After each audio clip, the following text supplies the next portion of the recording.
He was a dashing young salesman on the fast track to success. He had a personality that most people tend to gravitate toward. A lot of women wanted to spend some time with him. But when police make a shocking discovery, they'll soon wonder if this playboy had been flirting with disaster. Everybody was crying, there was police everywhere. That was no secret that, Eric liked the ladies and the ladies liked Eric.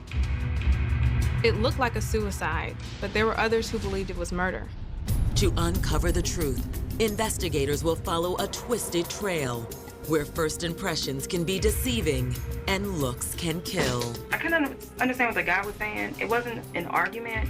It just sounded urgent. She didn't really see who the person was that gave him the drugs. So this must have been someone he trusted, someone that had access to his apartment. Anger, jealousy, revenge, disrespect. The oldest motives in the book. This was not an accident, not an accidental discharge. This was an execution.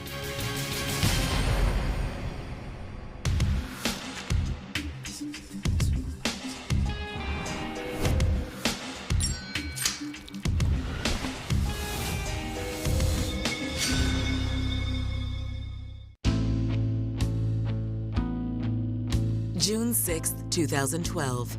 It's another pristine morning in the upscale Washington, D.C. suburb of Bethesda, Maryland.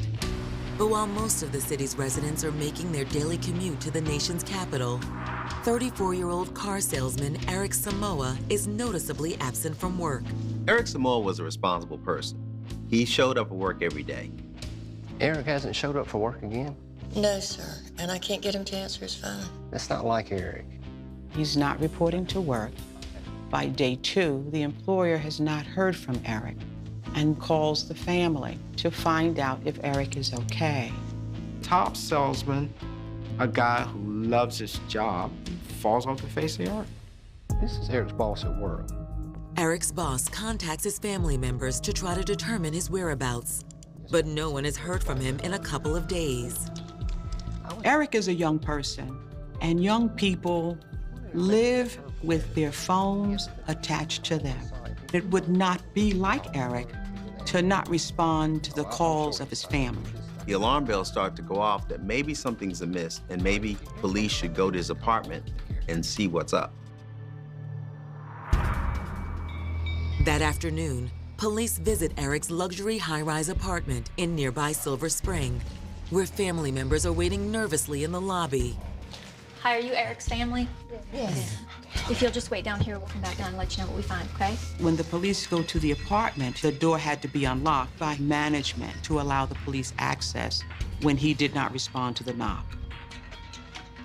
Eric? Eric? The apartment is calm, and in the bedroom is Eric, laying in his bed, under his sheets, with a bullet in his head. The 2 officers who initially arrived to check on him thought he had committed suicide. Doesn't look like there's much blood or struggle. He may have done this himself. I was at our police headquarters. I got a call from one of our patrol supervisors, and he told me that there was a suicide at a high-rise in Silver Spring. But why would a young man who had the world at his fingertips take his own life? That's only the first of many mysteries investigators will have to unravel. This was a case that had everything.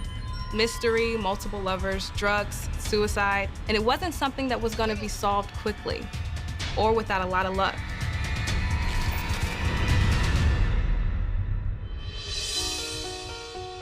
Born in 1977 to immigrants from Ghana and raised with his 4 siblings in Springfield, Virginia, Eric Samoa seemed destined for success from a young age. He was an athlete. He was very charismatic, very smart, and very ambitious. He pretty much started out as a entrepreneur at a young age with his own lawn mowing service. When he graduated from high school, he went right into the auto sales business. He loved cars, and he loved selling cars, and he had a knack for it. Hey, how are you? How you doing? It didn't take long for Eric to rise to the top of his field. So I see you checking out one of our finest right here. He begins to work for a car dealership in Bethesda, specializing in high-end cars, Jaguars and Range Rovers. He becomes #1 at that particular dealership. He was very articulate, very personable, and people liked him. He had the it factor. Now, I've been doing this long enough, I can look at a person and see what's right for them. Okay. This car is perfect for you. And it wasn't just on the showroom floor where Eric's charisma paid dividends. Sounds good. I would love to take it for a test drive. Oh, yeah? Eric Samoa was a tall, handsome fella. He was obviously well-liked by the ladies in his community. Good-looking guy, pleasing on the eye, warm smile. Yeah, he's a ladies' man. Some say he took a different woman home every night.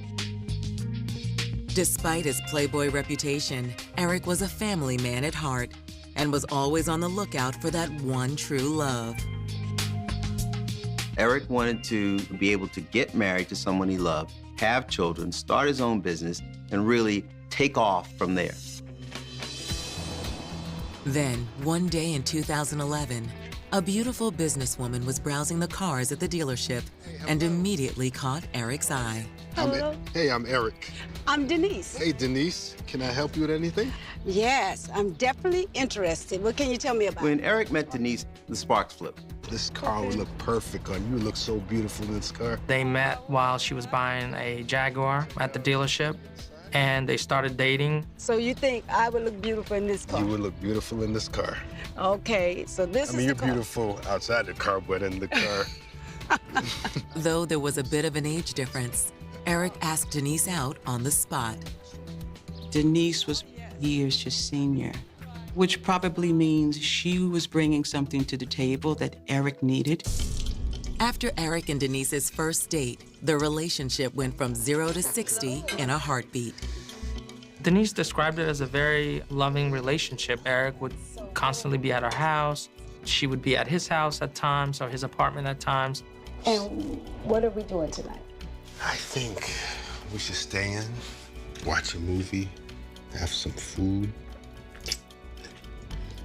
That sounds like a good idea. Though their sexual chemistry was undeniable, there was more to Eric and Denise's relationship.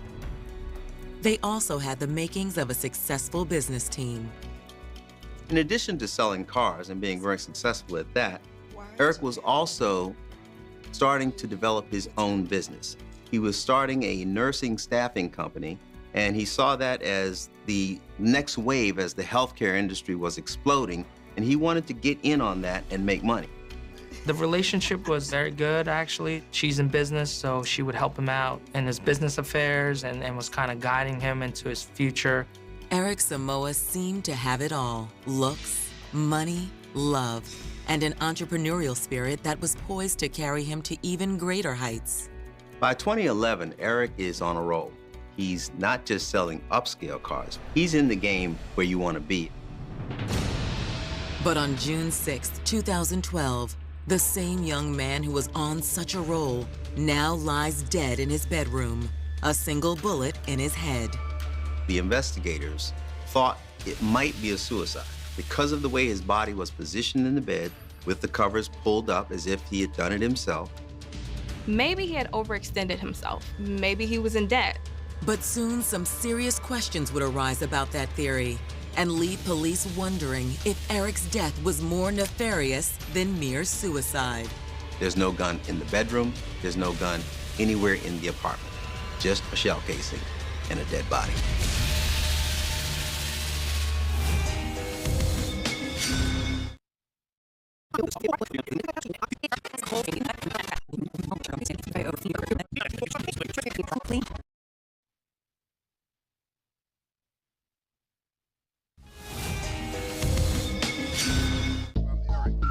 In the spring of 2012, handsome car salesman and aspiring entrepreneur Eric Samoa seemed like he was in the prime of his life. Eric was a handsome guy. He was well-built, and he had charisma. And he became involved with a lady named Denise. Eric had it all. But on June 6th, The discovery of Eric's body inside his luxury apartment in Silver Spring, Maryland, has police wondering if Eric's so-called perfect life was just a mirage. It looked like Eric, for whatever reason, had decided to commit suicide. Doesn't appear to be any other wounds. Eric had a single gunshot wound to the head. There was no exit wound. The blood spatter was very minimal. There was a .380 shell casing on top of his bed. He was tucked in, his head was on the pillow. It looked very peaceful. According to the medical examiner, Eric had been dead for approximately 36 hours. While investigators continue to examine the scene, officers head downstairs to speak to Eric's family. We're so sorry to tell you this, but at this point, it looks like Eric committed suicide. The family became visibly and very emotional and upset. They loved him, and it was heartbreaking. Though they are distraught, Eric's family refuses to believe he took his own life. They were just like, no way would Eric do that. He loved his life. There is no way in the world he would commit suicide. I know this is a really difficult time for you, but is there any problems he might have had in his life, financial or otherwise, that might have led to this? He was not depressed. He was not angry. He was probably at the top of his game in terms of what people that age would want to have accomplished by that time. While Eric's family finds the thought of suicide inconceivable, upstairs, investigators make a crucial discovery. When they get there, they start to carefully canvass the bedroom. The first thing they find is a shell casing. What would you expect to find after that? If it's a suicide? A gun. There's no gun. They discover that there is no weapon. That makes it pretty hard for it to have been a suicide, so the police start to shift their thinking a little bit. So right there, I knew Eric was murdered. With Eric Samoa's death officially labeled a homicide, the next step for investigators is to pinpoint a motive. When we first entered the apartment, everything appeared to be in order. There was no signs of any kind of break-in. Nothing was disturbed in the home, and there was no forced entry at all. The door was locked. Though the murder weapon is nowhere to be found, the pristine condition of Eric's apartment offers insight into the killer's identity. Whoever got into his home, there was at least an initial thought they must have known him. He was comfortable enough to have them come into the house without having to break in. As they say, before you go looking for the outlaws, you look for the in-laws. But who in Eric's life would want him dead? Police turn to Eric's family for answers. Is there anyone that he dated on a regular basis? There were plenty of women. I think it would be fair to say that Eric was what we call a player. There were a number of different potential people that you might want to look at to say, okay, well, wait a minute. Is this some sort of love triangle that went wrong? Is that why he's dead? As they continue speaking to Eric's family, police realize there's one woman in Eric's life who would have been hurt the most by his alleged infidelity. There was this one, Denise. Denise. Now, Denise thought that she and Eric were exclusive. All this fooling around. I told you, you're my main woman. Main yeah, woman. I've seen other women Main like you. woman. She was the main girlfriend and a fine young lady who thought the relationship was going to continue, but that was starting to deteriorate. Now, I've had enough. Women in and out of this apartment like this is a Grand Central Station or something. Eric and Denise went through a rocky period where I don't think he was willing to let go of some of his promiscuous lifestyle, and she just wasn't the type of woman to want to deal with that. Could Denise's frustration with Eric be a motive for murder? As investigators start to entertain that theory, a surprise discovery sends the case in a shocking new direction. They began to wonder, well, who is this person that he calls somewhat frequently with a Mississippi number?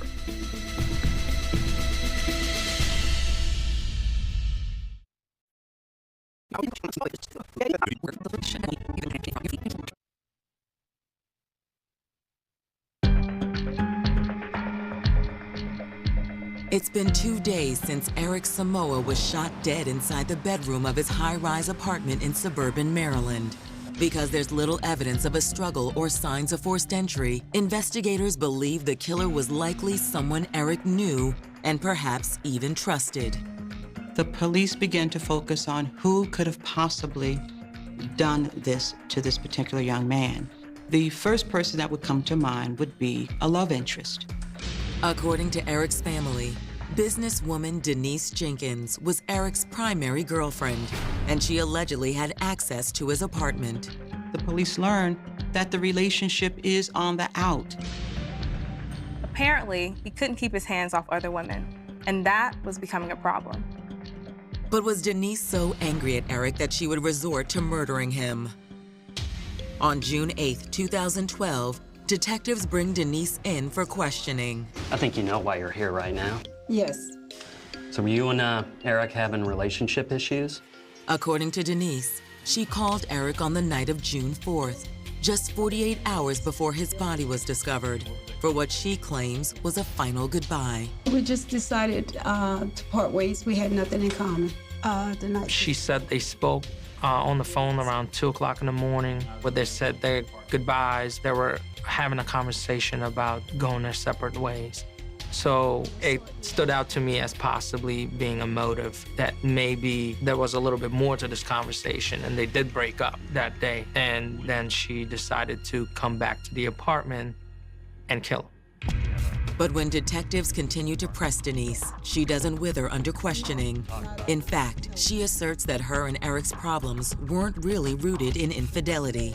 He wanted children. I'm beyond that age. She was older than him. She didn't want to go through having children and starting a family at that point, whereas he did. So she cooperated with us fully. She let us have her phone. She seemed to be very concerned about Eric being murdered. She showed genuine feelings for Eric. Yeah, this was all over the phone. You never actually went to his apartment? No, I had no reason to. Like I said, we said our final goodbyes over the phone. You still have a key to Eric's apartment? She told me that once upon a time she had a key to Eric's apartment, although she claimed that she gave it back. Denise was very forthcoming with the police. She met with them several times to be interviewed. She was interviewed at length. Her phone couldn't put her in the area. Ultimately, she wasn't the person that was responsible for this. With Denise Jenkins stricken from the suspect list, investigators turn their attention to Eric's many other female friends. He had girls that he took out on Friday night, and Eric had girls that he took out on Saturday night. Detectives pull Eric's phone records, hoping to narrow down their suspect pool. They go through his phone records, and they see a series of phone numbers and texts that are associated with a Mississippi area code. They began to wonder, well, who is this person that he calls somewhat frequently with a Mississippi number? According to phone company records, the number is registered to a woman named Katrina Ben. A background check by police reveals that Katrina recently moved from Mississippi to the DC area. In fact, she lives in the same luxury apartment complex as Eric Samoa. Unsure which apartment is Katrina's, detectives decide to stake out the building's parking garage. On June 9th, we were actually looking through the garage, the apartment building, just looking at each level of the garage, and on the 7th floor of the garage, I observed a vehicle with a Mississippi plate, and it was registered to Katrina Ben. 45 minutes later, detectives see a young woman approach the vehicle. So we approached her, and I said, "Are you Miss Ben?" And she said, "Yeah." Man, we're police officers. We're here to talk to you about Eric. Eric who? Eric Samoa. And there was this long pause, and she said, "Why? What happened?" Ma'am, Eric's been murdered. What? And so I said, hey, well, we'd like to talk to you further. So they bring in for an interview. At the station, detectives learn the 34-year-old Mississippi native has been residing in the same apartment building as Eric for the past few months. Katrina Ben was from Mississippi. She was a traveling nurse. She moved every 3 months, and she lived in 20 different states in the past 5 years. Katrina Ben is a very smart woman. She graduated from Jackson State in Mississippi. She's an oncology nurse. She was brought to the Washington, D.C. area on a contract to work at the National Institutes of Health in Bethesda. While Katrina certainly has an impressive resume, investigators want to know her connection to Eric Samoa. She said her and Eric met a few weeks ago in a building. Oh, hey, excuse me, are you a nurse? I am. He came up to her because she was wearing a nursing outfit, and he began a conversation about starting a nursing business, and that's how they met. We need to hang out. Okay. I got a nice spot. Oh, I would love that. They had, in essence, what would sometimes be termed as date night, in terms of sports running on maybe Sunday night or Monday night. They were both basketball fans, and at some point they started hanging out in each other's apartments, and their relationship became intimate. If that makes sense. Katrina's connection to Eric certainly makes her a person of interest, but detectives aren't sure she fits the profile of a killer. She's a professional woman. She's bright, she's educated, she carries herself in almost a very formal, very serious way. Katrina's very composed when she talks to the detectives, and she's a professional lady. She doesn't seem to be suspicious per se. While Katrina's demeanor seems convincing, police don't stop there. Do you own a gun? No. Have you ever fired a gun? No. They start asking her questions about whether or not she owned a gun. I've asked her at that point whether she's ever owned any guns or ever fired a gun, and the answer to both questions was no. And her tone was as if she was almost offended by that question. Still, the most important question is the one detectives ask Katrina next. They want to know when Katrina last saw Eric. What Katrina says will have police pondering a new, far more menacing motive behind Eric Samoa's death. He was involved with some dark characters, people who operated in the illegal drug trade in and around Silver Spring. I kind of understand what the guy was saying. It wasn't an argument. It just sounded urgent.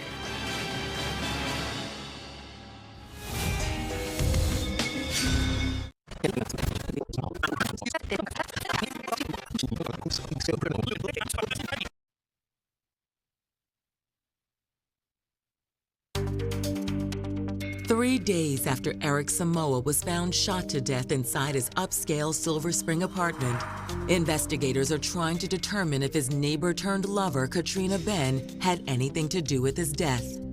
Katrina was the girl Eric would call every now and then, 10 o'clock, 11 o'clock at night. Sometimes she'd stay over. But after speaking with Katrina, investigators have a hard time believing she committed any crime. What they want to know now is if she has any insight into who might want Eric dead. She starts to give this incredible story of how the night that he was killed, that she actually spent some time with him. Katrina said a little after 9 o'clock on Monday, June 4th, she went down to Eric's apartment to watch an NBA game. They were watching a basketball game, and at some point, Eric said, I want to get some weed.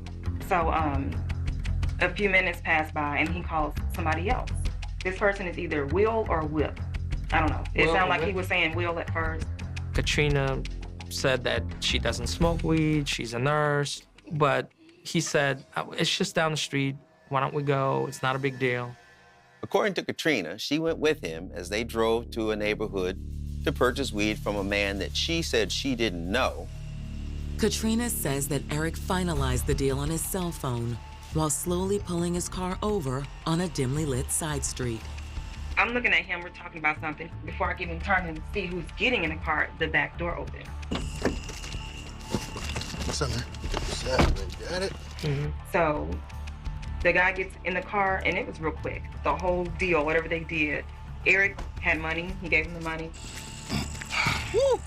Hindu Kush, baby. Really? Can we just go?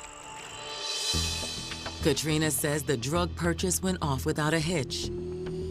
However, her and Eric's night didn't end there. Back at his apartment, they relaxed, they made love. She eventually says she woke up and heard some commotion. I came over here, and I expect for you to have my money. So when I woke up to him talking to somebody, and it was a guy. She was looking through the door into the living room, and she said she observed what she believed to be the same guy, this drug dealer, that was now in Eric's apartment. I think he owed them money because he was saying, I have to go to the ATM. I'll go in a minute. And I couldn't understand what the guy was saying. It wasn't an argument. It just sounded urgent. Katrina says that at that point, she went back to bed. But she was so unnerved by the exchange she witnessed, she couldn't fall back asleep. And after a couple more hours, decided it was time to leave. Around 5:30 a.m., she got up, got dressed, went back to her apartment. When she left, Eric was in the bedroom, and the drug dealer was in the living room, and he, in essence, almost pushed her out of the door when he tried to close it behind her. Well, good night. Yeah, whatever. And that's the last time she saw him. For investigators, Katrina's story is eye-opening. But is it the truth? She admits being in his apartment. She admits that she left, but she says, look, as I'm leaving, I noticed there's somebody else in the apartment. They do background on her. They're looking at her. There's nothing that screams she's lying. So we concentrated on this drug dealer. What detectives had was a vague description of this guy, and Katrina believed his name to be Will or Whip. Detectives pour through Eric's phone records a second time. And the same number keeps popping up the morning of the murder. And sure enough, they find something. The guy that Katrina mentioned? Phone records lead them to a man named William. William Watts, to be precise. Could this be the same Will that Katrina alleged was in Eric's apartment in the early morning hours of June 5th? That's what detectives intend to find out.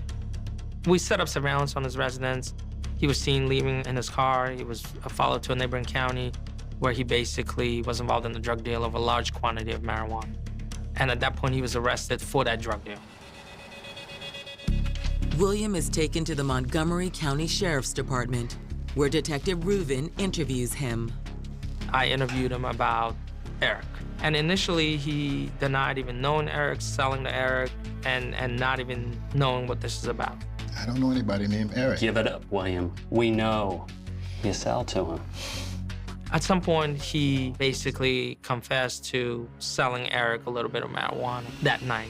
I saw him with some lady I'd never seen before. Did you go to his apartment that night? Man, I don't even know where he lives. William Watts is adamant he had nothing to do with Eric's murder, but investigators aren't so sure. They obtain a search warrant for William's apartment 24 hours later and make a shocking discovery inside. One that seems to corroborate Katrina Ben's insinuations about the last night of Eric's life. Found a safe. Inside the safe was a .380 handgun. 380. I think we got him. At the murder scene, detectives found a .380 caliber shell casing. Now, they're really intrigued. I'm gonna bag the weapon, and we'll take the rest of that in as evidence. Got it. We're kind of looking at Detective Reuben, and Detective Reuben is looking at us, and we're saying, she is telling the truth. Oh my gosh, this is our guy. The gun is sent to the crime lab for testing. And the results aren't what detectives expected. The ballistics come back off of his gun. It is not a match to the bullet that was found in Eric Samoa. Another thing that the police found when they were looking into the drug dealer was that his phone records did not pinpoint him being in the location that Eric was in at the time of his death. I mean, we really had nothing. I mean, after this, the drug dealer checked out. His gun wasn't our murder weapon. With no murder weapon and no physical evidence tying William Watts to the scene, detectives have hit a dead end. But even as the case goes cold, they refuse to give up the search for Eric Samoa's killer. I always thought about Eric. I felt like this was my job, to bring Eric justice.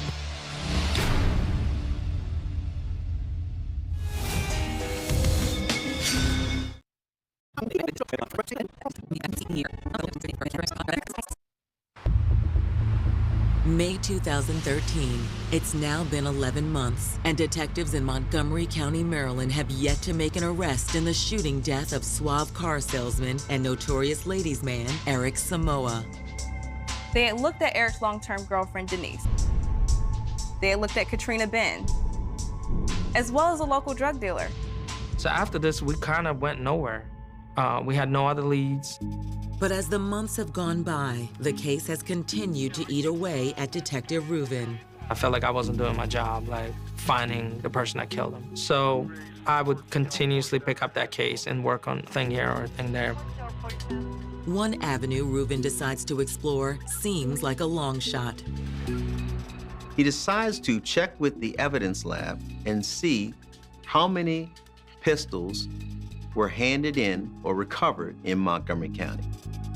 I quickly figured out that that was just an enormous task. So I contacted the ATF and I got ATF reports on all guns recovered in Montgomery County. And I narrowed it down to 380s for the last year. And it was about 60 guns. He went through report after report after report. The first 58 reports were dead ends. But on the second to last report, Detective Reuben strikes gold. It was a handgun that was recovered on the side of 495, which is the Washington Beltway. It was within 1.5 miles of Eric's residence. It was recovered the day after we recovered Eric's body. The gun was evidently turned in by a tourist traveling on 495. And they're in rush hour traffic, it's bumper to bumper, and he's driving along left side of the roadway, and he sees the remnants of a gun. Now, the handgun, this 380, is partially disassembled, but the serial numbers are there. When Detective Reuben runs the serial number, he's stunned. The original purchaser of that gun was from Mississippi. So that all kinds of alarm bells went in my head. I knew Katrina was from Mississippi. Though the gun wasn't able to be linked to Eric Samoa's sometimes girlfriend, Katrina Ben, Detective Reuben and his team believe it's more than just a coincidence. It had initially been purchased within 10 miles of Miss Ben's hometown in Mississippi. Detective Reuben flies out to Mississippi, and he goes to the initial purchaser of the gun. And that person said, well, yeah, I purchased the gun, but then I sold it to this pawn shop. Even though I'm a police officer, I still had misconceptions on how easy or hard it is to track guns, but it wasn't easy at all. It had been purchased and resold 5 times at various pawn shops in Mississippi. So I had to go to each individual and basically talk him into telling me about what happened to the gun. And as they're tracking these people down, trying to get them to cooperate, say, hey, look, you're not in trouble. We're just trying to get to the bottom of who was the final owner of this gun. The pawn shop where the gun was purchased for the 5th and final time is in the tiny town of Columbia, Mississippi. Hey, how are you? Pretty good. How can I help you? My name's Detective Reuben, and I'm trying to track down a gun that was purchased here a while back. That place looked like a shack. You mind if I look at your records? Yeah, I don't mind at all. Some pawn shops or gun stores had computerized records. These guys did everything by hand, and they were very helpful. But all their records were in the back of the shed. There may not be much left. The rats have been chewing on them. Lead the way. Sure. They basically said good luck finding those records because half of them were eaten by rats. This is what I've got. With half the records missing and the other half damaged by rodents, Detective Reuben has his work cut out for him. They decided to pack them all up and they shipped them to the ATF. I went back home with nothing. You know, I was thinking that we'll never find those records.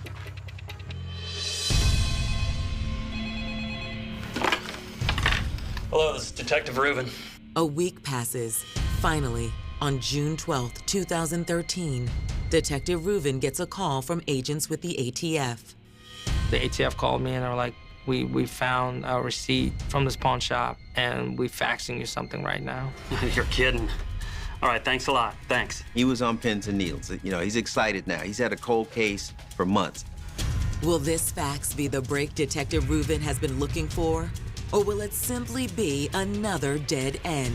I stood in front of the fax machine. I was just waiting and waiting and waiting, and the fax finally came through.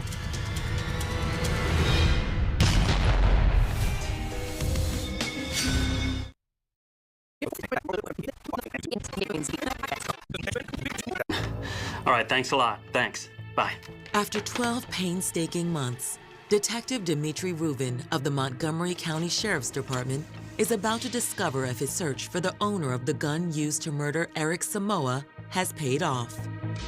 He had traced a handgun found near Eric's home to a pawn shop in Mississippi, and the ATF was faxing him a receipt about that gun purchase. And as the fax was coming up, I saw Katrina Benn's name on the paperwork, and it was just like, finally, we got her. Detective Rubin called me and said, Jessica, we got the gun. Guess who it belongs to? And I said, Dimitri, just tell me. Like, I can't take it anymore. It's hers. Now, police have to find Katrina Benn. We learned that Katrina Benn returned back to Mississippi, so we flew to Mississippi once again to arrest her. The local department arrested her, and she came in cool as a cucumber like she always was. The news that Katrina Benn had been arrested for Eric's murder was a relief to his family, but it was also shocking because they had never met this woman in their life. It was just a mystery why someone Eric had been dating for just 2 weeks would murder him. It's a question prosecutors know they'll have to answer if they hope to convict Katrina on first-degree murder charges. On October 15th, 2014, over 2 years after Eric Samoa's death, the case finally gets underway. Motive was one of the hardest pieces for us. How are you going to convince a jury that a woman who has Katrina Benn's background, absence of criminal history, professional, attractive young woman, why in the world would she be driven and be willing to do this? In their opening arguments, prosecutors offer up their version of how the murder came to pass. She was the kind of girl that had her uses, and it wasn't the girl you took out. She wasn't the girl that Eric showed off. She wasn't the girl that Eric was introducing to his family. Miss Benn was someone who came into his life.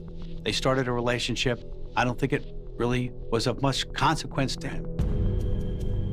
And according to prosecutors, Katrina thought she was more than just Eric's late-night booty call. The defendant believed she landed Eric, this handsome, smart, charismatic, social, professional man. But what she didn't know is that Eric had a girlfriend, and Derek was dating other women too. The way she discovered this is she got a hold of his phone, I think read some of his text messages, and realized very much towards the end of the 30 days that they knew each other that, God, my God, he's talking to all these other people. She was angry, felt betrayed. Not something that normal human beings engage in homicide for, but for Katrina Benn, that threshold was just so low. And at some point, the disrespect she perceived was so great that she wasn't going to sit back and do nothing about it. Prosecutors argue that on the night of June 4th, 2012, Katrina exacted her revenge. We do believe that on that night, Katrina Benn had her gun with her, the gun that she purchased from Mississippi. We know they watched basketball. We know that they had sex. And then she waited for him to go to sleep, and she put a bullet into his skull.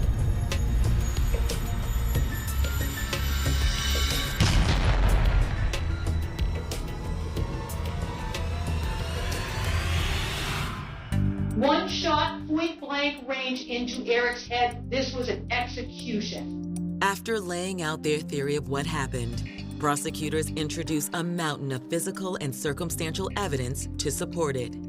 They had evidence that Katrina Benn did in fact own a .380 caliber handgun, and that she had in fact been in his apartment the night he was killed, and she was being deceptive in her statements to police. But when it's time to present their case, the defense paints an entirely different picture of Katrina Benn. Eric Samoa's death is awful and it's tragic, but Katrina Benn is not the right person. She did not kill Eric Samoa. Their argument was that Katrina was neither jealous nor obsessive. She was in fact a very independent woman who was not looking for a long-term boyfriend. Katrina's defense team also raises the possibility that their client wasn't the only woman with access to Eric's apartment. Eric had multiple girlfriends, other people who could get into his apartment, and he was proven to interact with at least one drug dealer. On October 22nd, 2014, after a week of testimony, both sides rest their case. The jury needs just 6 hours to return with their verdict. Katrina was convicted of first-degree murder with the use of a handgun in the commission of a felony. and her sentence was life in prison without the possibility of parole, plus 20 years. Though the verdict and sentence is a victory for Eric's family, their celebration is muted. I think convictions in murder cases are rather hollow for the victims' families. They may be satisfied that the person's held responsible, but their days go on, and the person they loved is no longer with them. Adding insult to the Samoa family's injury is the bizarre statement Katrina makes at her sentencing hearing. Katrina Benn actually stood up and gave some sort of a attempt at eulogizing Eric, as if she really was far removed from why he was dead and why they were all in the courtroom that day. While Katrina's self-serving statement is a bitter pill to swallow, it doesn't change the fact that she'll spend the rest of her life in prison. She's gonna be in there for a long time, and she's gonna have to think about what she did and why. I think he paid an ultimate price for whatever he created in her mind's eye about the nature of the relationship. That was simply not what he. Local boats, Andrew whispered, his mind slipping back 60 years. We were used to transport saboteurs into Norway. Across the North Sea in the dead of winter, hiding from the Nazi patrols. Brave men, Jimmy acknowledged. Jerry Wilson was a good man, Andrew said, his voice gaining a momentary strength. But he brought back more than just refugees. He brought back ghosts. Jackie quickly stepped in, her face tight. Don't forget your pills, Dad. I took them already. Come now. You're tired. She effectively ended the interview, ushering Jimmy toward the door. As he stepped out into the freezing air, Jimmy couldn't shake the feeling that the past was bleeding heavily into the present. A human skull, a WWII covert operation, a murdered old woman. The pieces were there, but the puzzle picture was obscured by a heavy Shetland fog. Chapter 8, Boiling Point. The rest of the day was a grueling blur of paperwork, coordinating search teams, and dealing with the press. The murder of an elderly woman on a small island was headline news across Scotland. By the time Jimmy got home, the sky was pitch black and the wind was howling a mournful tune around the eaves of his house. He found Cassie in the kitchen, sitting cross-legged on the counter, watching a pot of water boil. I'm making pasta, Jimmy announced, shrugging off his coat and rolling up his sleeves. He grabbed a box of dry spaghetti and a jar of sauce. Cassie watched him with a critical eye. Mom was right. Cooking's all about timing, and you don't have it. I have excellent timing. Jimmy lied, dumping the pasta into the water without waiting for a rolling boil. 1 minute. I don't know why you don't just let me cook. She sighed, hopping off the counter. Because I like cooking. Well, that may be, but you're rubbish at it. Pasta should be served al dente. Oh, is that right? Well, use that al fresco tone if you like, but you're eating it. Jimmy smiled, trying to inject some normalcy into the house. The shadow of Mima Wilson's death hung heavy over him. Cassie picked at the label on the pasta sauce jar. Can I go over to Maury's after dinner? Jimmy stopped stirring. The image of Mima's shattered door flashed in his mind. No. Why? Cassie whined. It's Friday. Because it's late. It's getting dark. And Jimmy paused, trying to find the right words that wouldn't terrify her. And there's an active investigation going on. You mean there's a killer on the loose? Cassie said it bluntly. Children in Shetland grew up pragmatic.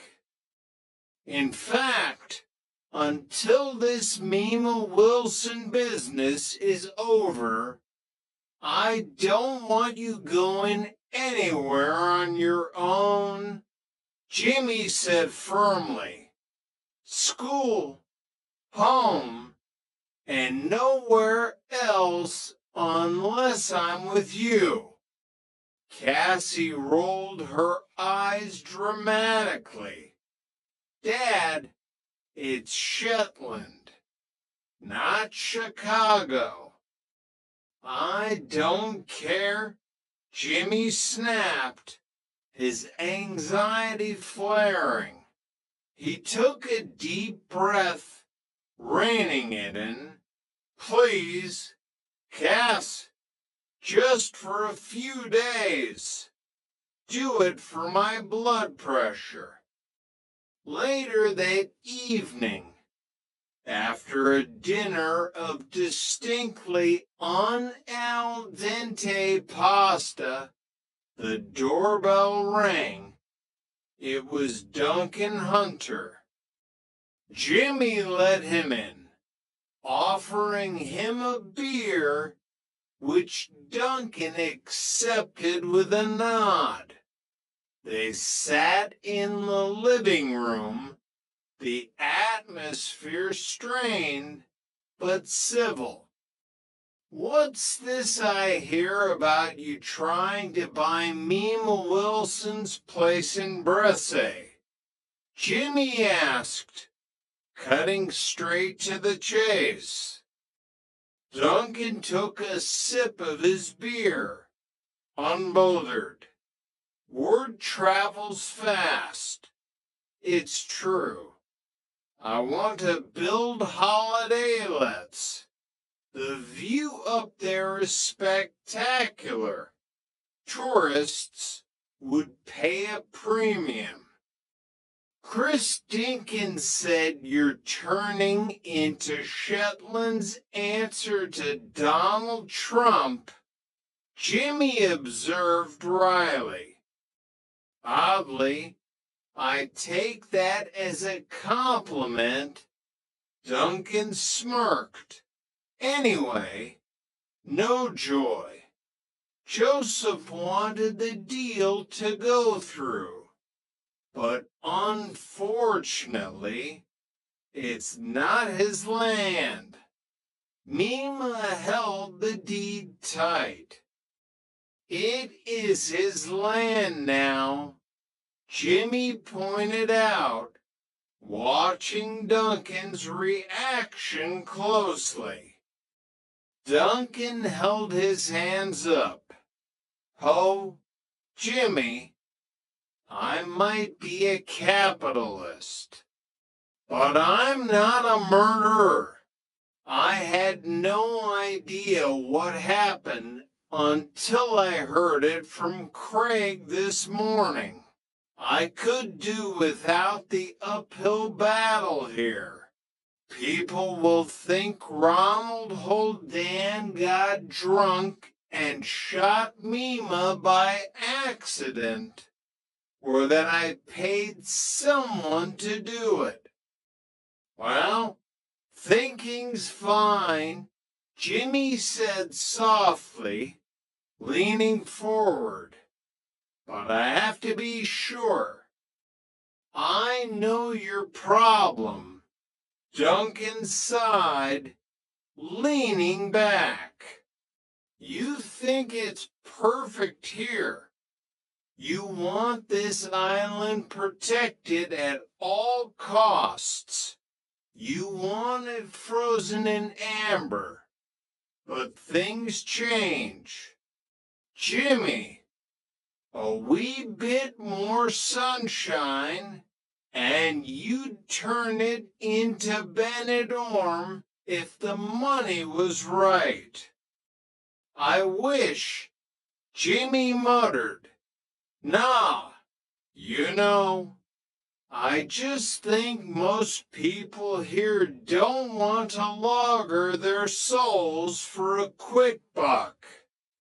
Before the argument could escalate, Cassie walked into the room, wearing her pajamas. Night, Dad. Night, Duncan. Cassie, Duncan said, his face softening instantly into genuine affection. Come and say good night to your father.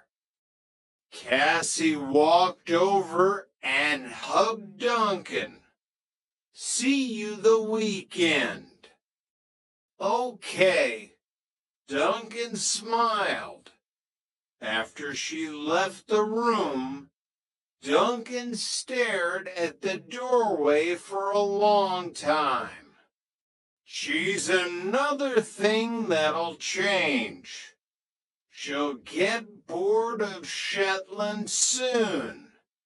She'll go back to the mainland for university. You'll see. Jimmy felt a tight knot in his chest. After Fran and me split up and you guys got together, I thought I'd never see Cass again. So I can't thank you enough for letting her stay with me after her mom passed. Duncan looked at Jimmy, his arrogant facade dropping for a rare moment. It wasn't completely selfless. Jimmy, you want to be here more than she does right now. You give her stability. You're her dad. I'm just her father. Jimmy nodded slowly, the shared grief over Fran momentarily bridging the massive gap between the two men. Looks like hard work. It is, Duncan agreed, finishing his beer. Keep her safe, Jimmy. Chapter 9, Flight. The next morning broke cold and clear, a rare reprieve from the relentless rain. Jimmy arrived at the station early, a takeaway coffee in hand. Tosh was already at her desk, looking stressed. "Sir, we have a problem," she announced as soon as Jimmy took his coat off. "I went back to the dig this morning to speak to Professor Berglund. And he's gone, packed his bags, and bolted. I spoke to the owner of the B&B where he was staying. He left at the crack of dawn." Jimmy's blood ran cold. Flight equaled guilt in his book. "Did you get a description?" "Scandinavian looking, mid-40s, wearing a Gore-Tex waterproof." Tosh deadpanned. "Thanks, B&B owner. That really narrows it down on a ferry full of fishermen and tourists." Berglund was on the ferry that just left for Aberdeen. Craig chimed in from his desk, holding a printed passenger manifest. "Damn it," Jimmy swore. "Craig, get McCabe to Radio Aberdeen Police. Have them intercept him at the terminal. I want him brought back here immediately." On it, Craig said, dialing his phone. "Okay." Jimmy paced the room, his mind racing. "We're going to have to go through the CCTV at the Lerwick Ferry Terminal for the night of the murder. I need to know if Joseph Wilson or Ronald Holdan were actually sleeping in their cars like they claimed, or if they took a private boat across the Sound." He turned to a whiteboard, grabbing a marker. "Let's look at the list of people with a license to hold a shotgun on Brescia and Lerwick." He started writing rapidly. "The Haldanes are on it. Andrew and Ronald. Joseph Wilson. Sandy." "Sandy?" Tosh asked, surprised. "Farm boy. Everyone shoots rabbits here," Jimmy explained. "Half the islands have a gun, and the other half are phoning me wanting to know what happened to Mima." His desk phone rang. He snatched it up. "Paris." "Jimmy, it's Vicky at the museum," the voice on the other end said. "Vicky, please tell me you have good news." "I'm still trying to get an exact carbon date on that skull fragment from the dig," she said, her voice crackling with excitement. "But the coins they found in the trench with it return dates between 1465 and 1510. The skull will probably be the same era, 15th century. Right, that's historically interesting, Vicky, but it doesn't give me a motive for a modern murder. Maybe not, Vicky said hesitantly, but there's something else. I was looking through the archives about the Shetland bus, like you asked. There's a photograph of Mima Wilson when she was young, with a Norwegian sailor. I'll be right there, Jimmy said. Hanging up, he turned to Tosh. You're with me. We're going to the museum. As they were walking out, Sandy came rushing in, looking desperate.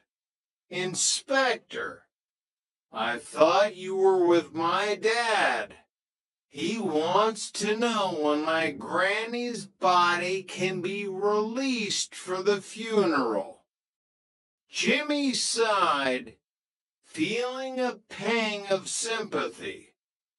Well, tell him he's going to have to wait for the pathologist's report from Inverness. They need to extract the pellets and confirm the angle of the shot. I did, Sandy pleaded, but he's taking it really bad. I think having the funeral might help him find some closure. My hands are tied, Sandy, Jimmy said firmly. It's a murder investigation. The body is evidence until the Crown says otherwise. Sandy looked devastated. I want to do something. Jackie's been over, bringing food. But I don't think looking after old Andrew is easy for her. And she's hovering around my dad. It's too much. Jimmy paused, sensing the undercurrents. Sandy, there are two families here. The Wilsons and the Haldanes. Related, living on top of one another for generations. One of them wealthy, one of them not. Now, I can't believe that hasn't created any tension, despite what you said yesterday. Sandy looked away, his jaw tight. She's my grandmother. What? Do you think I don't want to know who killed her? I'm not protecting anyone. I'm not accusing you of that. Sandy, just keep your eyes open and stay with your dad. Jimmy walked out, leaving Sandy standing in the middle of the bullpen, looking utterly lost. Chapter 10, Ghosts in the Archive. The Shetland Museum and Archives sat on the waterfront, a beautiful modern building that housed the rugged, bloody history of the islands. Vicky, the head archivist, was waiting for them in a small back room surrounded by boxes of yellowing documents and black and white photographs. You aren't interested in the Shetland bus. Vicky teased Jimmy as he walked in. That's ironic. You weren't when you were at school. I was your teacher. Remember? Jimmy smiled faintly. I was a terrible student. Vicky, what have you got for me? Vicky laid a fragile, silver gelatin photograph on the table under a magnifying lamp. It showed a group of young people laughing outside a stone building. Is that a young Mima Wilson? Jimmy leaned in. It is indeed. She was beautiful. And that's her husband, Jerry Wilson. And next to him is Andrew Holdan of the generation. So, Mima's husband and Jackie's father worked together.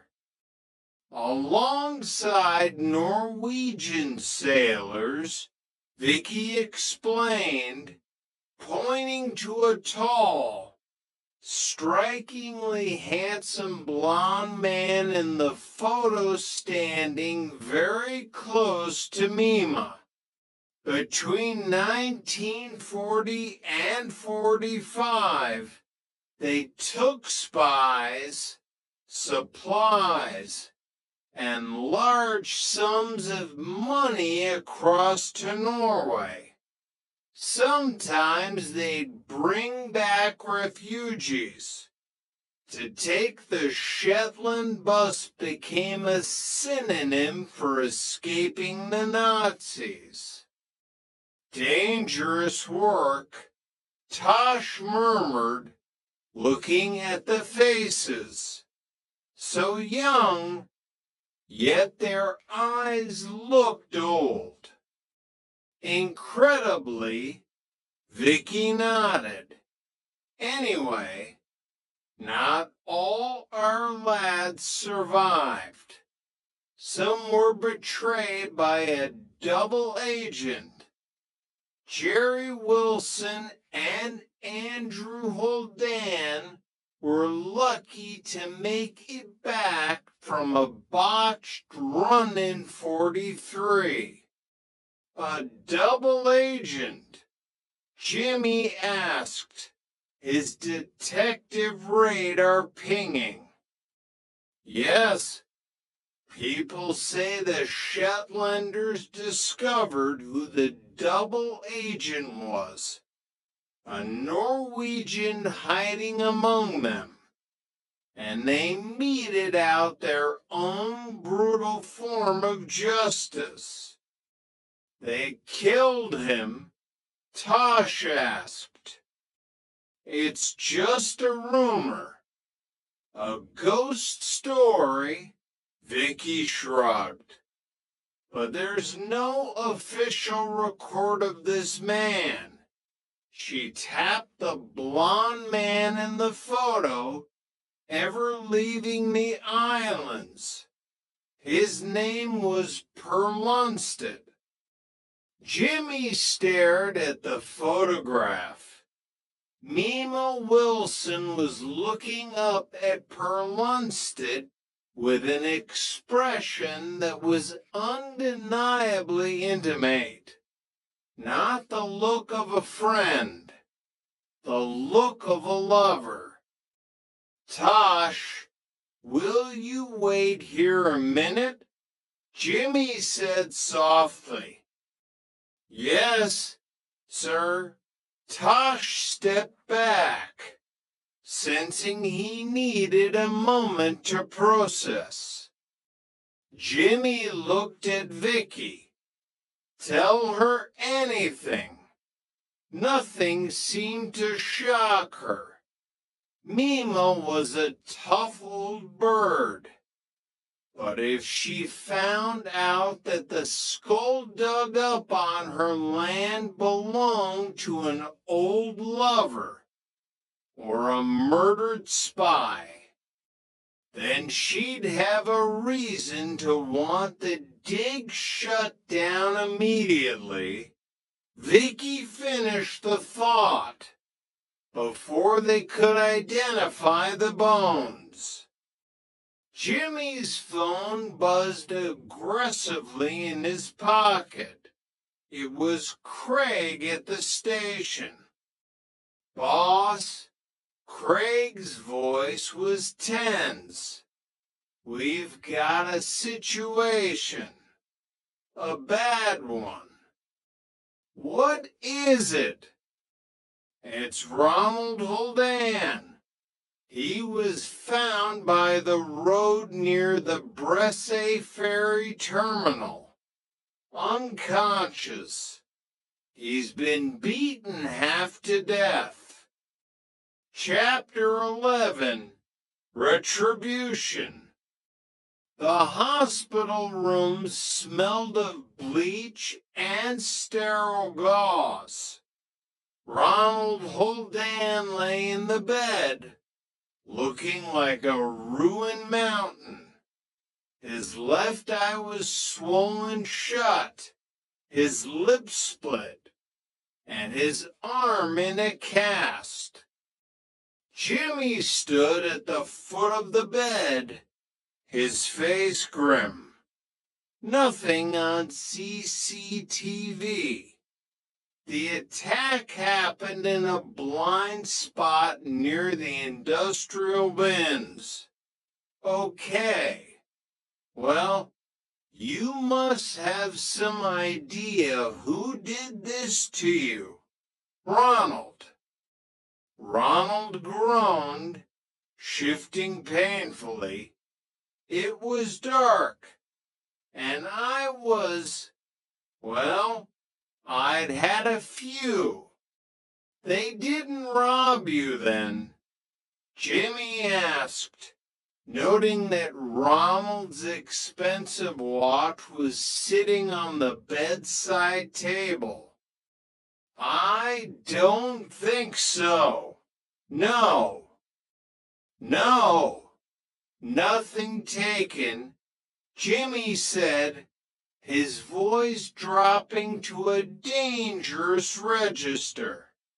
How can you be so sure it was a random attack?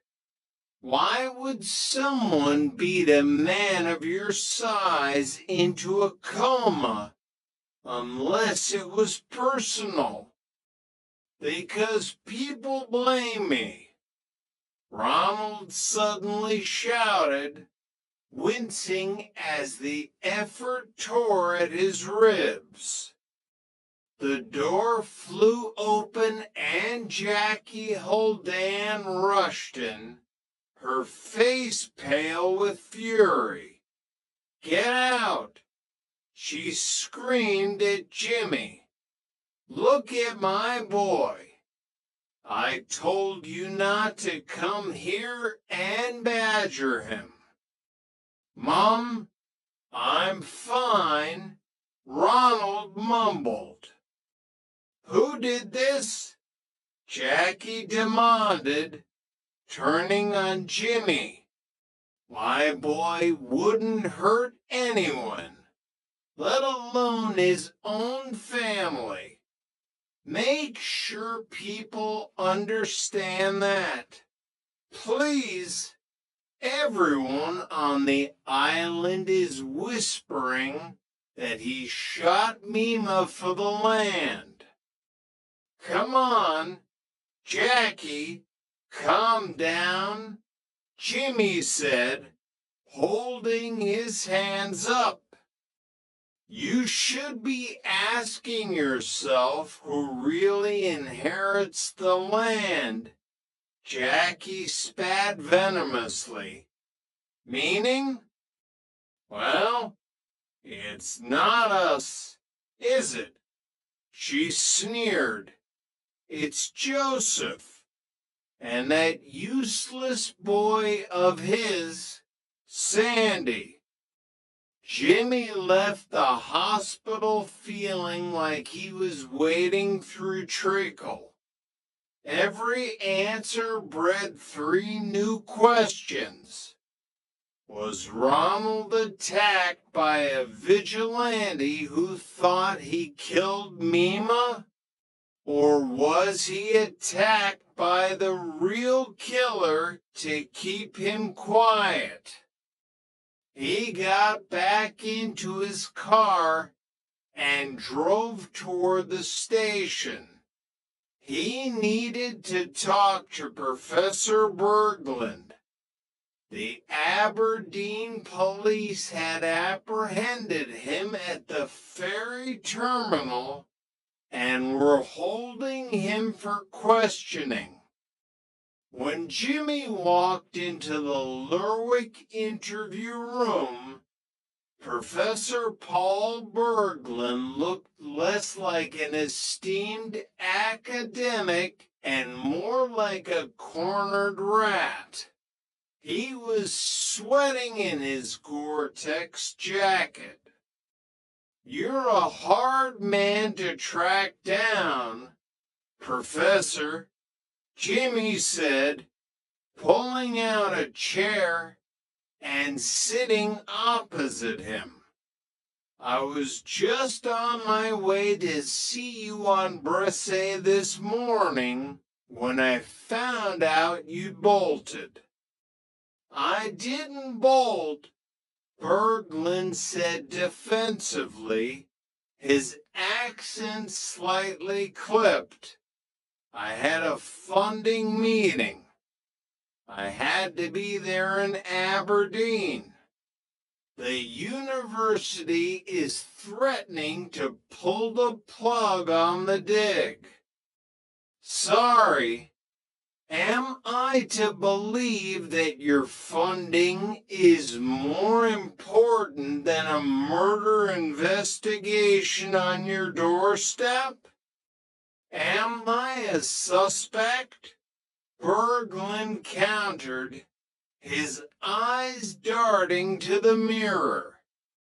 Well, according to your student, Hattie James, this dig was quite important to you.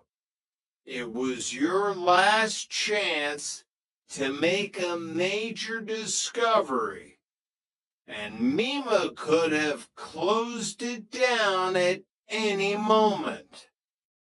Hattie tends to blow things out of proportion, Berglund scoffed, waving a hand. She's an emotional girl, highly strung. You know her well, then? Jimmy asked smoothly. Berglund stiffened. No, I've just gleaned the fact that she's quite neurotic from working with her. I didn't get that impression, Jimmy said, leaning in. It seems we've taken an instant dislike to each other, Professor. That's unfortunate. Not for me, Berglund snapped. I mean, you plan to leave Shetland, but I can hold you here as a material witness for as long as I need to. You have nothing on me, Berglund sneered. We know that Mima Wilson was killed around 11 p.m., Jimmy said, laying out the facts like cards on the table. And we know that you had a lot riding on that dig. You stood to get major funding if you got results. So, is it possible that Mima was going to shut you down after she discovered that human skull? Or that she was going to sell the land to Duncan Hunter? I don't know anything about selling land, Berglund said, looking genuinely panicked. Is that a strong enough motive to kill her? Jimmy pressed. Berglund slammed his hands on the table. I didn't kill the old woman. I was in my B&B all night. Jimmy let him sweat for a moment. Then he pulled out the photograph of Mima and Perlunstead. Did you find anything else in that trench besides a skull? Maybe a set of dog tags. A personal item belonging to a Norwegian sailor? Berglund stared at the photo, his face draining of color. He opened his mouth to speak, but no words came out. Before Jimmy could press the advantage, the interview room door opened. It was Tosh. She looked terrified. Sir, she whispered urgently, you need to come out here. Now. Chapter 12, The Missing Girl. Jimmy bolted out of the interview room. What is it? Tosh handed him his mobile phone. It's a voicemail. It just came through on the station's main line. Forwarded for you. Jimmy pressed play and held it to his ear. Jimmy Perez. Hi, it's Hattie James. The girl's voice was breathless, panicked. The sound of howling wind roared in the background. I need to speak to you. I found something. Not in the trench. In the professor's tent. Oh God, he's coming back. A scuffling sound. A sharp intake of breath. Hattie, the voice on the tape wasn't Jimmy's. It was a man's voice. Cold. Angry. Shit. Hattie. Hi. It's Hattie. Please leave a message and I'll get back to you. Hattie's voice babbled, trying to cover her tracks, pretending to record a voicemail greeting. Then the line went dead. Jimmy stared at the phone, traced the signal.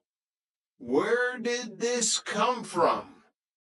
The mast on Bresse, Tosh said grimly. She's up at the dig. Get a tactical team. Jimmy barked, sprinting for the door. Call the Coast Guard section manager. Let Willie know we might need a search and rescue grid over the Bresse moors. I want every available officer on that ferry. Yes, sir, Tosh yelled, already running for the radios. Jimmy threw his car into gear, his heart hammering against his ribs. The sky over Shetland was darkening prematurely, pregnant with a massive storm rolling in from the Atlantic. He dialed Hattie's number over and over as he sped toward the terminal. It went straight to voicemail every time. Hattie, it's Jimmy Paris.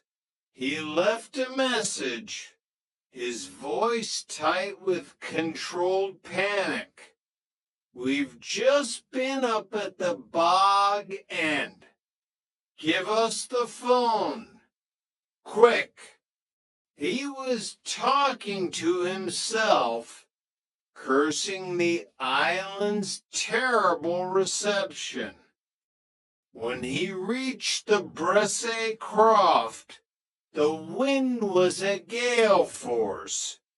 The blue police tape was ripped and whipping wildly in the air. Check the house, Jimmy yelled to Craig, who had arrived right behind him. I'll head up to the dig and see if she's there. Jimmy grabbed a heavy flashlight from his trunk and ran up the muddy hill toward the archaeological site. The tarpaulins were tearing loose, snapping like gunshots in the wind.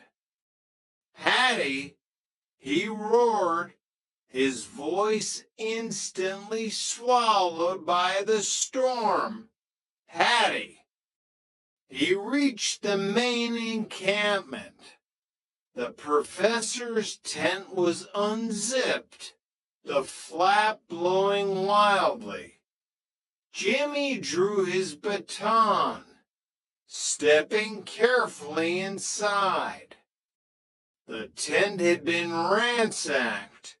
Papers were everywhere.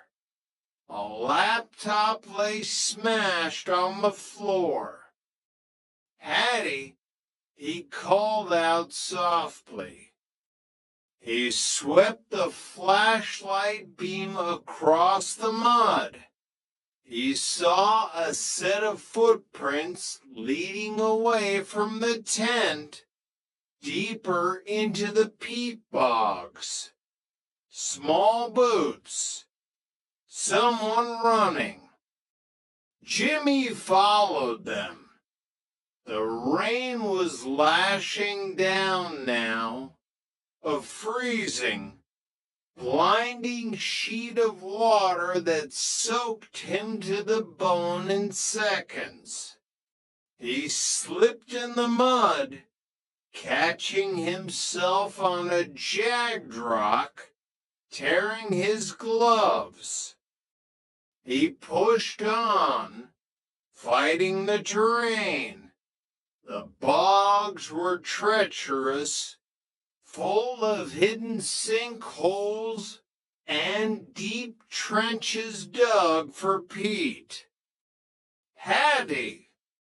Then the flashlight beam caught something. A flash of white against the dark earth. Jimmy ran toward it, his lungs burning. It was a hand. Hattie James lay at the bottom of a shallow peat cutting. She was staring up at the stormy sky, her eyes wide, the rain washing over her pale face. The brace on her teeth caught the light of Jimmy's flashlight. There was a massive, dark stain spreading across the front of Mima Wilson's oversized wool coat. Jimmy scrambled down into the ditch, falling to his knees in the mud. He pressed his fingers against her neck. Cold, nothing.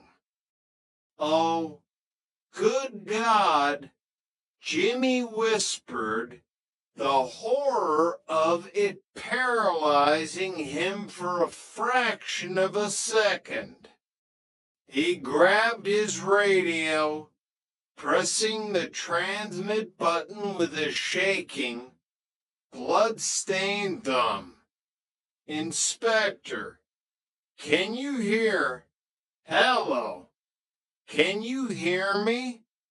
The radio crackled with static, the signal blocked by the hills and the storm. Hello, Inspector, are you there?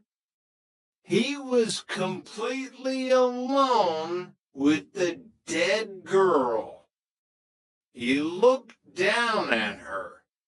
Protruding from her chest, right in the center of the dark stain, was a heavy, ornate hunting knife. Jimmy's mind flashed back to the interview room. Professor Berglund, the photograph, the missing documents. He had to get a signal. He had to call this in. He scrambled out of the ditch, running toward the highest ridge. His phone finally caught a bar of signal. It began to ring. A missed call. He dialed it back. Hello. A woman's voice answered. She sounded exhausted. Hello. When James, Jimmy asked, panting heavily. Sorry, who's this? This is Detective Perez from the Shetland Constabulary. There was a long, terrifying pause on the other end. There's no cause for concern, is there? Mrs. James, I just wondered if you'd heard from. Jimmy choked on the lie. He couldn't do it over the phone. Not while he was covered in her daughter's blood. She's not in any trouble, is she? When asked, her voice rising in panic. No, no. Is she? Is she likely to hide herself away if she's upset about something? Why? Don't worry, Mrs. James. If she does get in contact with you, can you please let me know? Jimmy managed to say, his voice breaking. There you are. He hung up, the cruelty of the job crushing him. I just wanted to say that I thought your daughter was lovely, and I wish there were more people like her. You should be very proud of her. The words he should have said echoed mockingly in his head. Jimmy stood on the ridge, the storm raging around him. He had two unsolved murders on his hands. An old woman shot in her home, and a young student stabbed in the mud, and a whole island of suspects who were all protecting their own blood. He stared out at the black, churning sea, the lights of Lerwick twinkling mockingly in the distance. He felt a cold resolve harden in his chest. He was going to tear this island apart until he found the monster hiding in the dark. And he was going to start with Professor Paul Berglund. He keyed his radio again, finally catching a burst of static-filled reception. Control, this is Paris. I need a forensics team at the Bresse dig. Now, we have a 187. I repeat, a homicide.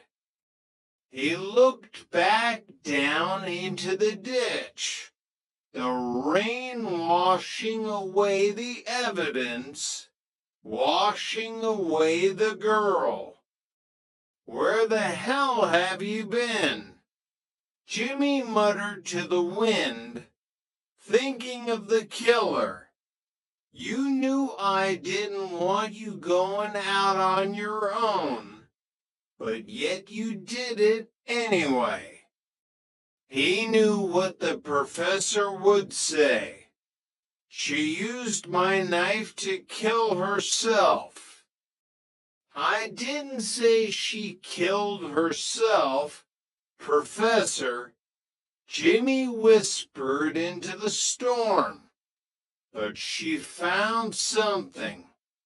The list of the Norwegian agents lost during the Shetland bus operation. Per Lundstedt. Mima had known. Hattie had found out. You know that if it does turn out that I'm a threat to reveal your affair, it gives you a motive for murder. Jimmy spoke to the phantom of the killer. She's going to regret that. And so is the bastard she's been shagging. Ronald had nothing to do with it. Jimmy knew that now. This was something much older, much darker, and it was only just beginning. End of part 1. The Artisan of Ink, a novel based on the case of Albert Talton. Prologue, The Crypt of Bogus Dreams. The specimen vault in Washington, D.C. was a room that smelled of cold metal and old, dishonest paper. It was a high-security purgatory for the ghosts of failed ambitions. The air was kept at a precise temperature, as if to preserve the lies within for eternity. Kelly Harris, a forensic specialist with eyes that could detect a microscopic deviation in a serif, walked past rows of filing cabinets. To most, this was a collection of trash. To the Secret Service, It was a library of human psychology. Each bill was a story of a man who thought he was smarter than the system. A tangible record of the moment greed overtook common sense. She stopped at a drawer labeled with a specific code. Inside lay the H to H38 series. Look at the texture, she whispered to her colleague. Most digital forgers give up at the tactile level. They think the eye is easily fooled. And it is. But the hand has a memory of its own. But this guy, he understood that money isn't just about what you see. It's about what you feel. He wasn't just printing. He was engineering a lie that could breathe. On the wall of the vault, a quote from 1865 reminded them of their origin, a time when half of the nation's currency was fake and the economy was on the verge of a cardiac arrest. The war hadn't ended. It had just moved from massive printing presses to quiet, suburban inkjet nozzles. Chapter 1, The Epiphany of Greece. Lawndale, California 2004. The air in the body shop was thick with the scent of Bondo, burnt rubber, and the metallic tang of spray paint. Albert Talton wiped a streak of grease from his forehead, his mind anywhere but on the dented fender of the Toyota Camry in front of him. He was 41. And the rhythmic sound of a pneumatic sander was the soundtrack to a life he felt was beneath him. Albert felt the weight of every year he'd spent behind bars. He had the hands of a craftsman and the brain of an electrical engineer, a degree he'd walked away from years ago because the classroom felt like a cage. He had always been a hustler, a term that carried a certain prestige in the streets of Inglewood, where he grew up. In Inglewood, you were either the shark or the bait. But the dirt he'd done in the past bank fraud, forged checks had only led him to a small bunk and a high wall. He was trying to go straight, or at least he was trying to look like he was. The parole board liked steady jobs, even if those jobs paid in peanuts compared to the rush of a successful scam. His boss, a man named Miller with a permanent scowl and a pack of Marlboros in his pocket, walked over to the workbench. He held $100 bill between his thumb and forefinger as if it were a piece of rotting fish. Look at this, Al. Miller spat. Some kid just tried to pay for a detailing job with this garbage. I didn't catch it until he was halfway down the block. Feel that? It feels like a goddamn greeting card. Albert took the bill. He felt it first. Too smooth. Too stiff. He held it up to the flickering fluorescent light. The watermark was a joke-a-blurred smudge that looked more like a Rorschach test than Benjamin Franklin. The ink was bleeding at the edges. A victim of a cheap home printer and even cheaper paper. It's terrible, Albert said, a strange sensation stirring in his chest. It wasn't disgust. It was a spark of competitive arrogance. I'm out $100 because I wasn't paying attention, Miller grumbled, snatched the bill back, and tossed it into the trash. Albert didn't hear him. He was staring at the bin.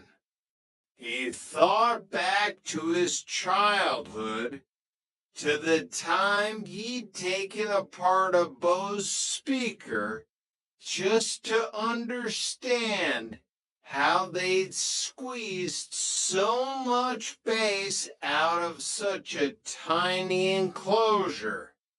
He had a gift for reverse engineering. He didn't see a bill.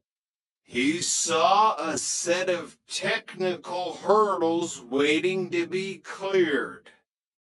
I could do this better, he thought. The thought wasn't a suggestion. It was an insult to his own intelligence. I could do this so well that Miller wouldn't just take it. He'd thank me for it. He'd frame it. That night, Albert didn't go to the bar with the other mechanics. He went to a Staples.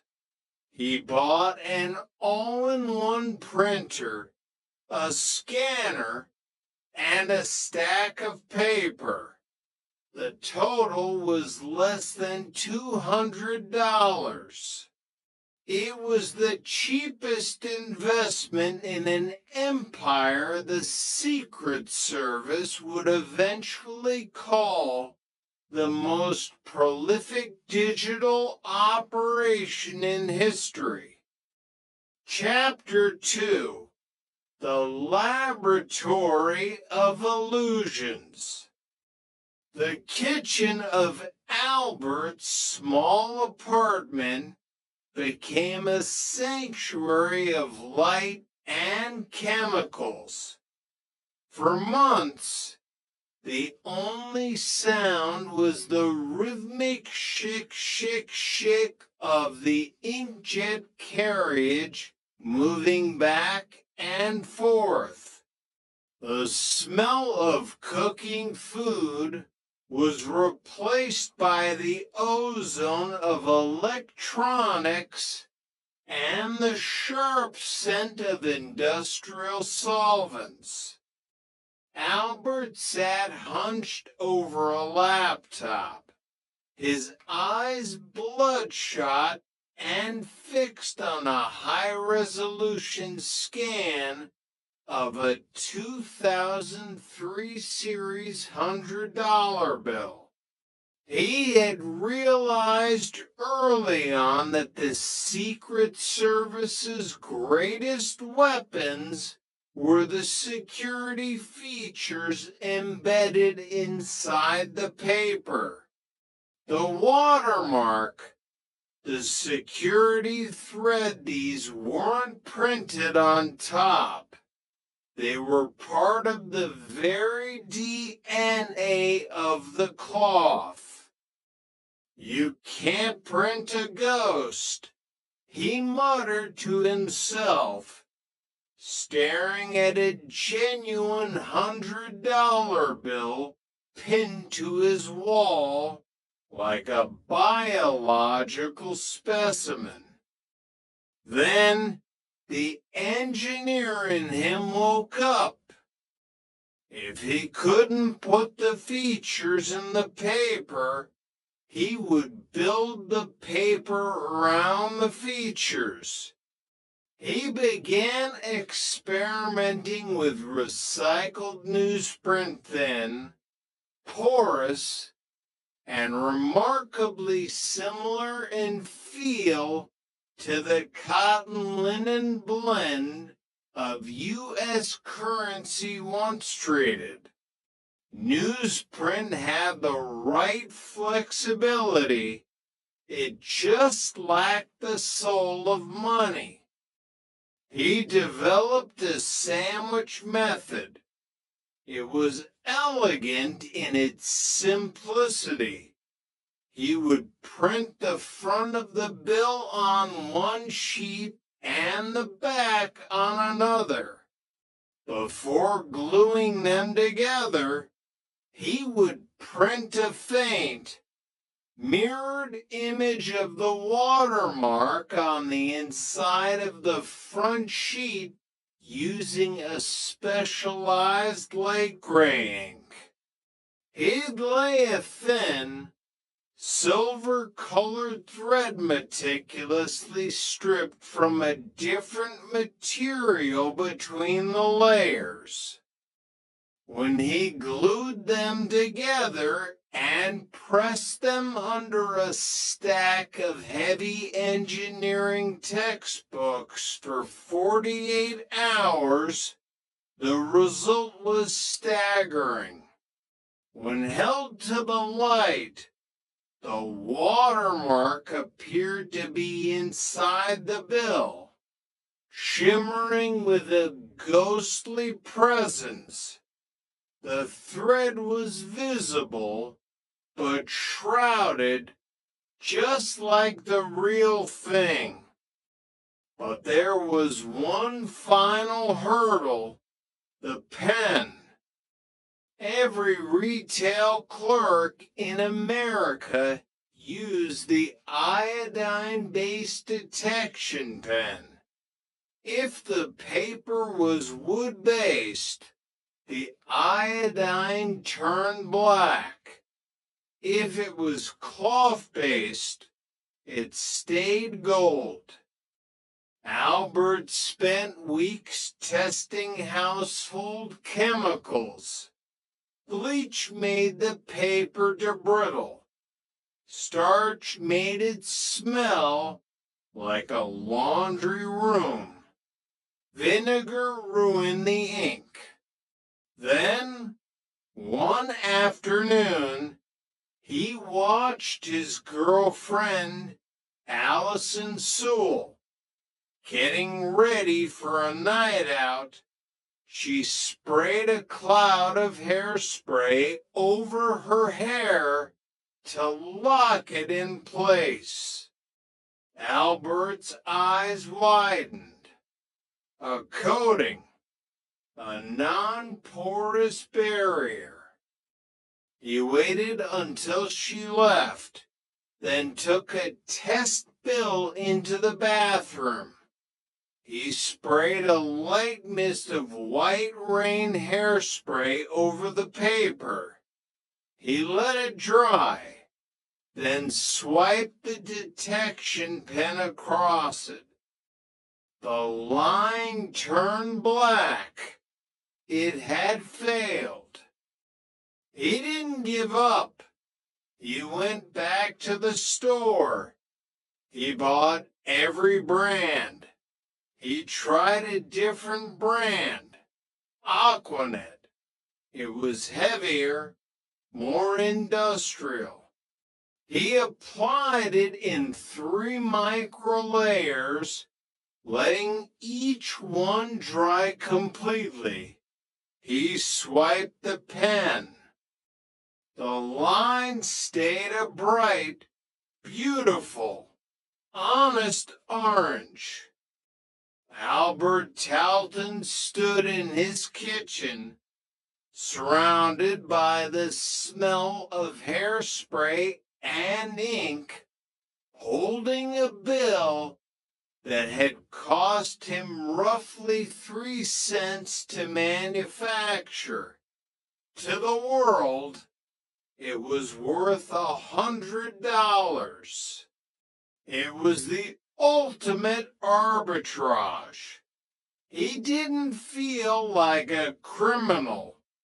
He felt like an alchemist who had finally found the formula to turn lead into gold.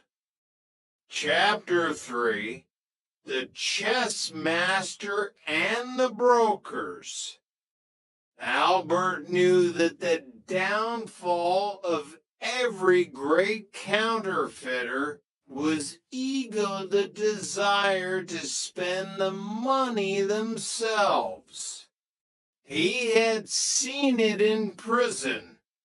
Men who got caught because they tried to buy a Rolex with a stack of bills that still smelled like wet ink. He was too smart for that. He needed a buffer. He needed a pyramid. He invited his old friend, David Goldberg, over for a game of chess. David was a man of routines, a man who appreciated the logic of the board and the safety of the shadows. Midway through the game, David's eyes drifted to the oven. Al, why the hell is there money in your oven? You trying to cook the books literally? Albert didn't look up from the board. It's drying. Dave, the glue needs to cure at exactly 105 degrees. High humidity today. David stood up, walked to the kitchen, and pulled out a tray of crisp, new hundreds. He touched one. He snapped it between his fingers. His eyes went wide. Is this? It's better than the real thing, Albert said, moving his knight to F3. And I'll pay you $60 an hour to help me bake it. We're going to be the most efficient bakery in California. Dave. David Goldberg didn't sit back down. He looked at the money, then at Albert. The logic of the chessboard had just been replaced by the logic of the hustle. He was in, but David was just the labor. Albert needed the brokers. He reached out to Paul McCory, his best friend since they were 17. Paul was the charismatic one, the man who could sell sand in the Sahara. Then there was Troy Stroud, a man Albert had met during his previous stint in the college prison. Troy was the bridge. He knew the gangs of Inglewood and Compton. He knew the men who weren't afraid of a little dirt. Albert laid out the rules in a quiet corner of a dimly lit bar, the air thick with the smell of cheap beer and desperation. I sell to you for $15, Albert said, his voice a low rasp. You sell to your guys for 30. They sell to the street for 50. By the time that bill hits a cash register, it's 3 or 4 tiers away from me. No one knows my name. No one knows where I live. I'm a ghost in the machine.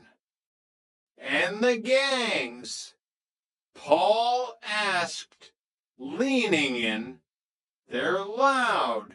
Al, they like to brag.